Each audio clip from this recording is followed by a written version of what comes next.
muy linda en Hechos de los Apóstoles, pastor. Ahí donde los comienzos de la iglesia primitiva, donde estaba Pedro y Juan y predicaban. Y ¿se acuerda esa palabra que subía Pedro y Juan al templo de la Hermosa? Sí. Y había un cojo de nacimiento ahí pidiéndole. No tengo nada y lo que tengo te lo doy. Pedro y Juan subían al templo y en ese momento estaba ese cojo que estaba todos los días en el templo pidiendo una limosna. Vivía de lo que la gente le daba, su sustento era la gente.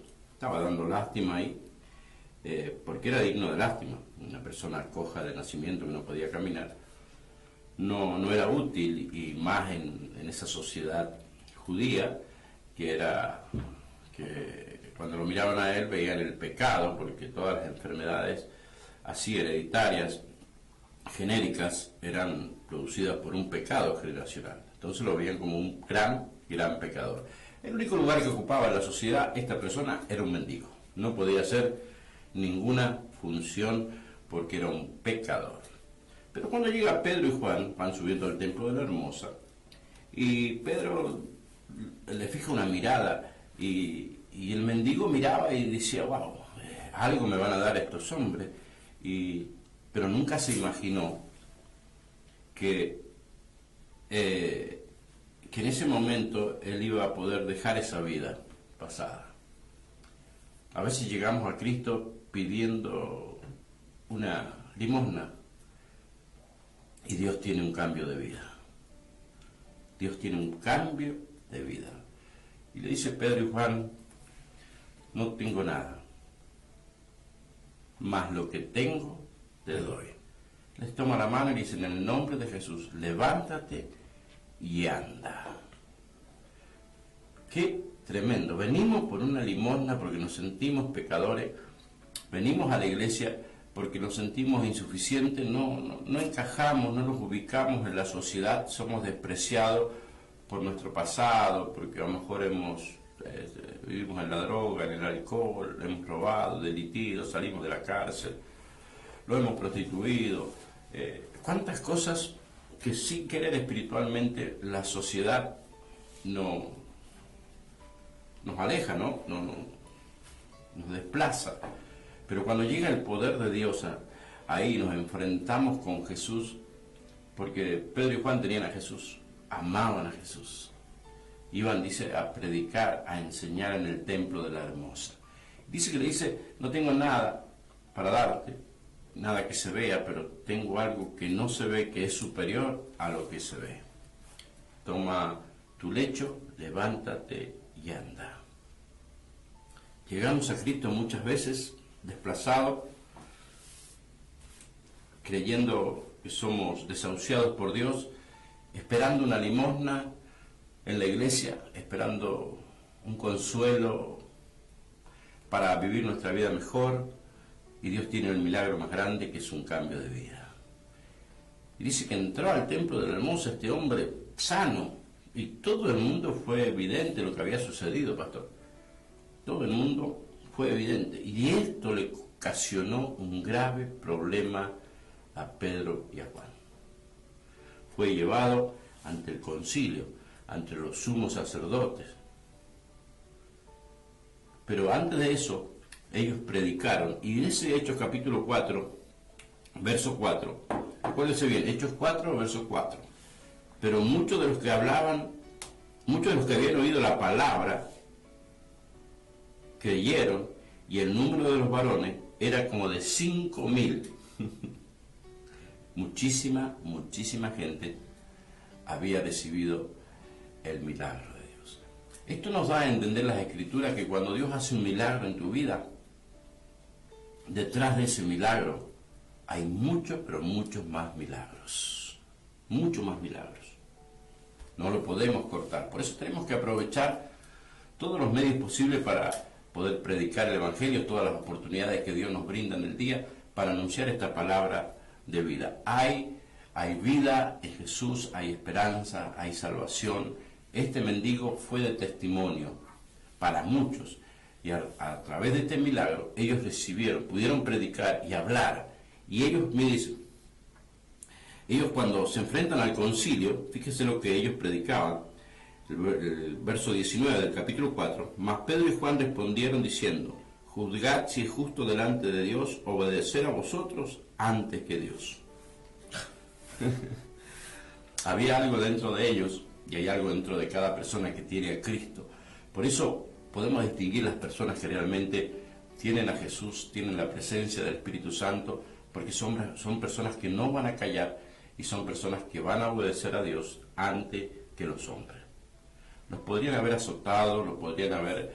lo tuvieron preso y lo soltaron porque no encontraron en ellos nada.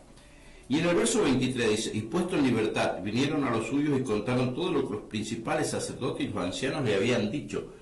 O sea, la misma casta religiosa de ese tiempo fue lo que estaban en contra de los milagros que ellos habían hecho. Y una de las cosas que ellos predicaban, de lo que ellos anunciaban, en el verso 2 nos dice, resentidos de que enseñaran al pueblo y anunciasen a Jesús la resurrección de entre los muertos. Claro, contra toda lógica humana, toda lógica religiosa, cómo Jesús iba a resucitar, algo que nunca había pasado.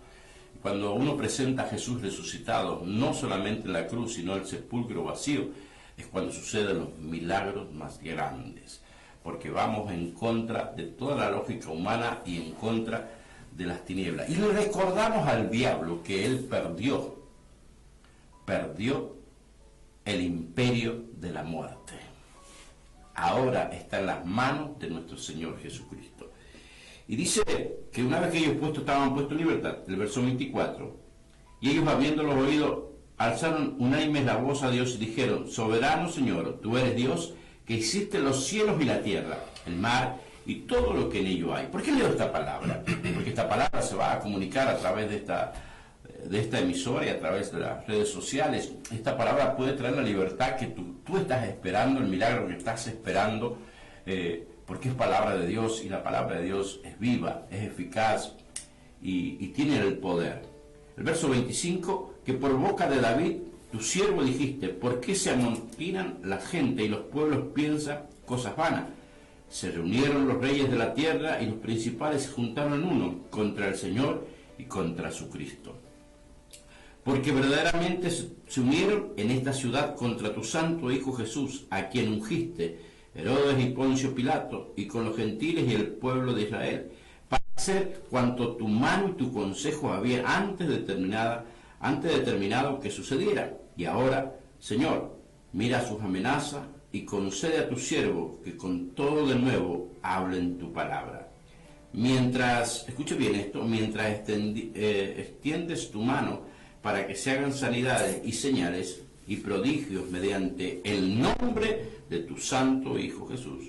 Y cuando hubieron orado, el lugar en que estaban congregados tembló, y todos fueron llenos del Espíritu Santo y hablaban con denuedo la palabra de Dios. Mire cómo se va encadenando un milagro de aquella persona que era coja, la detención de Pedro y Juan, la predicación del Evangelio, más de 5.000 personas se convierten, después ora Pedro y Juan ahí congregados, dice que todos fueron llenos del Espíritu Santo. Y el Espíritu Santo dice que los llevó a predicar con denuedo la palabra de Dios. Una cosa, así como el pecado se ramifica en la vida y trae depresión, desesperanza, perdemos el equilibrio mental, sentimental, y se va ramificando, también la bendición de Dios también se ramifica y desplaza la enfermedad, el cáncer,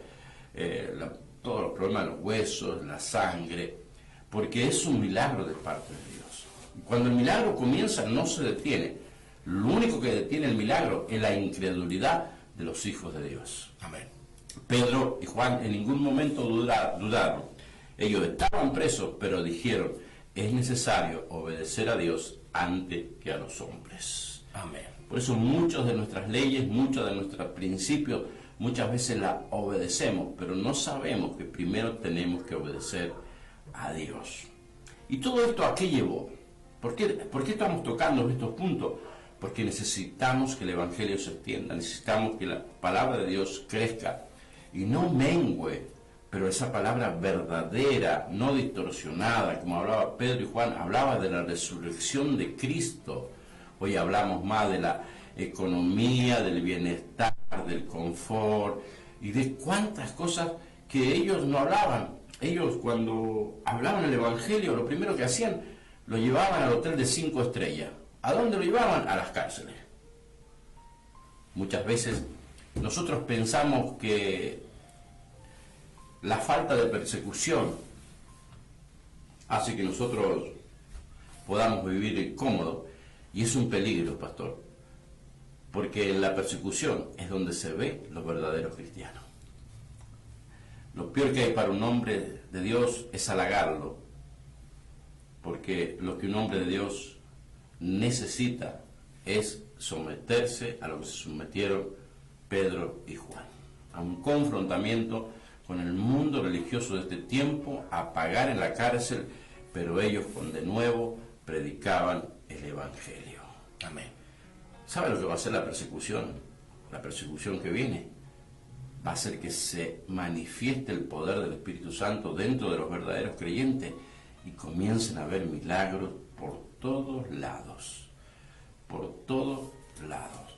Y en el verso 32 dice la Biblia: y la multitud de los que habían creído era de un corazón y un alma, y ninguno decía ser suyo propio nada de todo lo que poseían, sino que tenían todas las cosas en común. Cuando hay una manifestación del Espíritu Santo de Dios, lo primero que viene a una iglesia es que puedas sentir la unidad de Dios, que puedas tú entender que lo más importante es Jesús en la vida de cada persona. Dice el verso 33, y con gran poder los apóstoles dan testimonio de la resurrección de Jesús, y abundante gracia era sobre todo ellos. Qué tremendo, pastor, cuando el Espíritu Santo viene a nuestra vida, lo primero que hace es unirlo. Dice, y la multitud, escuchen, muchos, muchos, y con gran poder. Y el verso 34, así que no había entre ellos ninguna necesidad. Nada que ver con la iglesia de hoy en día. Dice la Biblia, así que no había entre ellos ningún necesitado. Hoy la iglesia está fallando, hay mucha necesidad en nuestros jóvenes, en las mamás solteras, en la viuda, en los hogares con tanta necesidad, y hoy la iglesia no tiene el sustento necesario. Y muchos de los eruditos bíblicos han explicado de este pasaje que estuvo mal lo que hizo la iglesia ahí en Jerusalén. ¿Por qué? Porque dice que culpa de eso la iglesia vino a pobreza. También se estancaron, se quedaron ahí, por eso vino después la persecución. persecución. La persecución para que se expandieran. Se ramificaran. Claro, pero para mí, personalmente, yo creo en la palabra de Dios, dice, da y se os dará. Cuando el Espíritu Santo llega a nuestra vida, es para que nosotros podamos mantener la unidad y ver la necesidad de las personas que nos rodean. Esa es la verdadera religión, ese es el verdadero poder del Evangelio.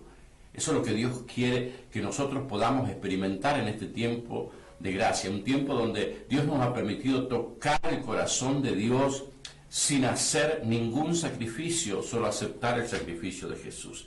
Y cuando nosotros tocamos ese corazón, se derrama la presencia del Espíritu Santo y vemos la gran necesidad que hay a nuestro alrededor, porque nosotros nos saciamos en la comida, en la cena, y podemos ver por la necesidad de la sociedad, pero nosotros no hacemos nada como papá, como mamá, como jóvenes, como líder, como empresario, como obrero, no hacemos nada. Lo que tenemos es un espíritu de mentira, un espíritu de religiosidad. Perdone que le diga así, pero el verdadero Espíritu Santo hace que nosotros podamos tener todas las cosas en común. Y dice la Biblia, y eran de un corazón y un alma, y ninguno decía ser suyo propio nada de lo que poseía, sino que tenía todas las cosas en común. Eso es lo que lleva el Espíritu Santo a poder amar a Jesús con todo el corazón. Pero Jesús no está, Jesús está a la diestra de Dios Padre, pero está tu hermano con tan gran necesidad. Ahí está Jesús, Amén. en la necesidad que la gente tiene a tu alrededor. Ahí está Jesús. ¿Cómo le demuestro mi amor a Jesús? Voy de rodilla a la iglesia, me subo al cerro de la gloria de rodilla para hacer un voto, para que vea la gente que ama a Jesús. No. Cuando tú ayudas a otra persona y te unes al dolor de esa persona, a la necesidad de esa persona, estás amando a Jesús. Muchos hacemos el amor de Jesús un beneficio para nuestra vida. Yo voy a la iglesia para ser bendecido, pero no vas porque amas a Jesús. El verdadero Espíritu Santo te va a llevar a encontrarte con el amor de Jesús. Y ese amor lo puedes derramar, lo puedes demostrar en una persona con gran necesidad. Amén. Y muchos dicen que la iglesia vino a pobreza porque dieron todas las cosas y vendían su heredad. Pero si no hubiera sido ese mover, la iglesia no se hubiera expandido. Cosas locas hace el Espíritu Santo. Sí. Entonces todos se juntaron, vino la persecución y se esparció. Y había economía que manejaban los apóstoles, y gracias a esa economía se esparcieron por toda la tierra y llegó hasta nuestros oídos. Así que dice, así que no había entre ellos ningún necesitado, iglesia primitiva, ningún necesitado, porque todos los que poseían heredades o casas las vendían y traían el precio del vendido, y lo ponían a los pies de los apóstoles, y se repartía a cada uno según su necesidad. Entonces José, a quien los apóstoles pusieron por sobrenombre Bernabé, que traducido es hijo de consolación, levita natural de Chipre, como tenía una heredad, la vendió y trajo el precio y lo puso a los pies de los apóstoles. ¿Qué valor le damos a esta gracia?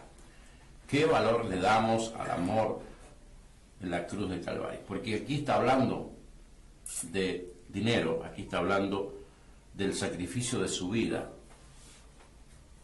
¿Qué pasa? La vida, dice la palabra de Dios, que es como arena en las manos, como agua, es como neblina. Cuando queremos acordar, se desvanece.